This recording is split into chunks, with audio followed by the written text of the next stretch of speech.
Okay, so for today's blog, we needed to make, or I needed to make a video blog that discusses the benefits of using multimedia in the classroom. I thought it would be a fun way to do this by including my child, Leah, right here. There we go. I guess that's Leah's version of a hi. Because, my content area for the last several years has always been 7th grade. And even now, I'm a 7th grade vice principal. Conveniently, Leah is a 7th grader. So I thought that maybe seeing what my opinions are in terms of just what the benefits of using multimedia, if they really did connect with Leah in the classroom. So, according to the NTTI, one of the great things about using multimedia in the classroom is that, there are certain places that we can't really go in the world, and if we use video, we can actually get there instead. So we're talking about like maybe space science, taking a trip to the moon or Jupiter, or maybe going into the deep sea, or something like that. So I'm just curious to ask Leah, like, have you ever have your teachers this year done anything like that where they've had to use like videos or some kind of other media to help you like explore something that they couldn't get to here in Hawaii? Yes, in my social studies class, she showed videos of the past, like. Oh, okay.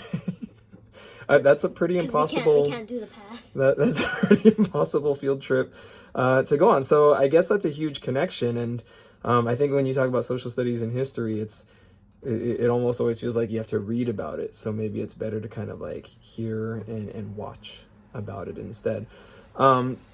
And then the NTTI also said that there's certain experiments that maybe we can't do. And I know at my school site, we have kind of a limited budget. And since it's middle school, a lot of the chemicals that I used to like to use on the high school level, we're not really allowed to use at the middle school level, or we just don't acquire due to like safety reasons and stuff like that. In your science class, Leah, do you guys ever watch videos about experiments or videos about other things that maybe you can't see normally in class? Yes, we did the nitrogen cycle, and we watched like a kind of more in-depth version. Okay, well, what do you mean by in-depth? Like was it something that your teacher wouldn't have been able to show, like, otherwise? Not really. It was like a video of it had animals. Oh, and then like they like breathe out nitrogen or something? So, yeah. Okay. All right, that makes sense. But it was more colored. Oh, so like it was like color coded, Mm-hmm. since nitrogen's like a colorless gas and we can't see it. Okay, well, I guess that's the benefit to the video then, or the multimedia, because we can show things that we can't normally see, like because it's a colorless gas. Totally makes sense.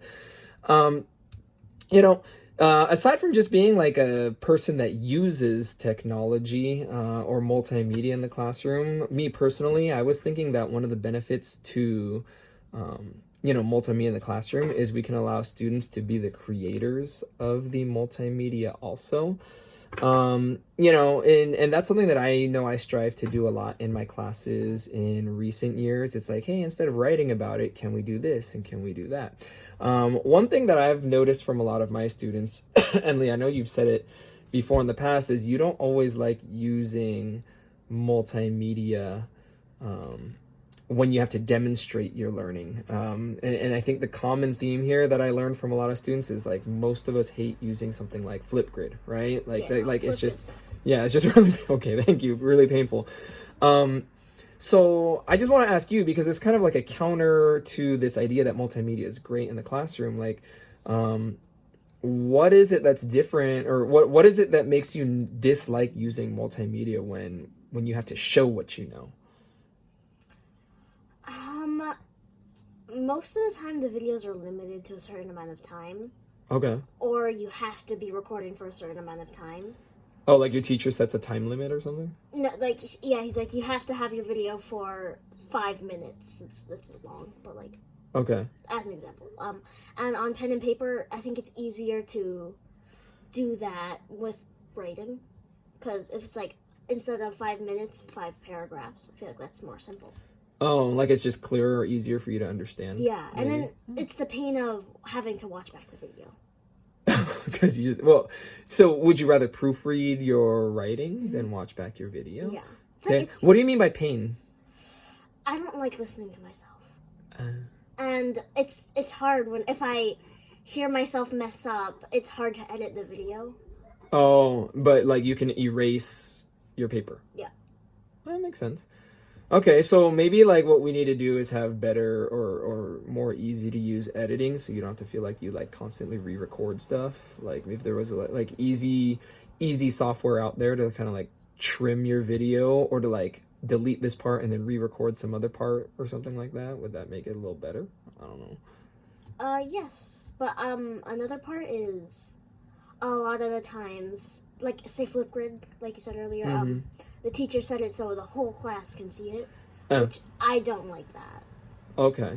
You know, and then they're like, "Oh, you have to have your face in there," and I don't have to like draw a picture of my face on a writing piece. Oh, okay. And I'd rather, because some of my teachers, like, they read our stuff if it's good to the class, and they don't make us raise our hands.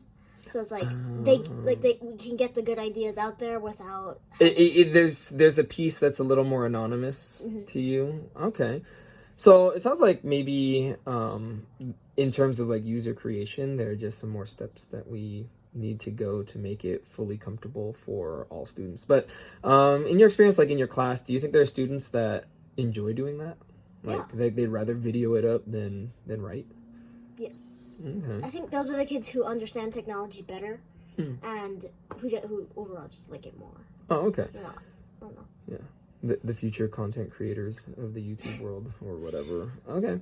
Yeah, that sounds good. I mean, so I guess maybe it's just maybe not going fully one way or the other, but like using it here and there. Like maybe it's fair to have students submit work using different forms of media besides writing, just to kind of enable them to showcase that skill or that talent. And, and then other times maybe we do it through the more traditional methods of writing for someone like you that just would kind of excel more there. So maybe not going fully one way or another is kind of the way to go, is what it sounds like. I think a good way is like maybe mixing the two, because like Google Slides, for an example, you can present it similar to a video. You can write stuff down, like paragraphs, but digitally. Yeah. Which is also easier to edit. Okay. Or you know what I realized? The new thing that a lot of people do, and it's kind of obnoxious, and I'm sorry that I'm bringing up TikTok, but I guess it's a form of multimedia, is they do that weird robotic like text-to-speech thing. Yeah. So is that like more comfortable, like if you just text-to-speech it so that you're not hearing your actual voice? Yes, a lot of times during online school, it was mainly PE, but she made us write reflections on Flipgrid. Okay. And I like that she let us, like, because you can type text on there. Oh, so you just wrote it like I wrote it as a video. Yeah, but I edited it so it's like different. Okay. It'll change. And I guess even that's still a form of multimedia over traditional writing, because you can add like your fonts or your colors or transitions and things to just make it a little bit more interesting, right? Like that stimulating experience kind of thing. Yeah. Another issue I have with doing things digitally is it's hard to read, because often a lot of websites, they only have one color. Okay. And I write, like, if you look at my science notes, I write each paragraph that has a different idea in a different color. So it's easier for me to understand. Oh, okay. So, okay. Yeah, that makes sense too. All right. Well, thank you, Leah, for being a part of my blog today. All right. Thank you, guys.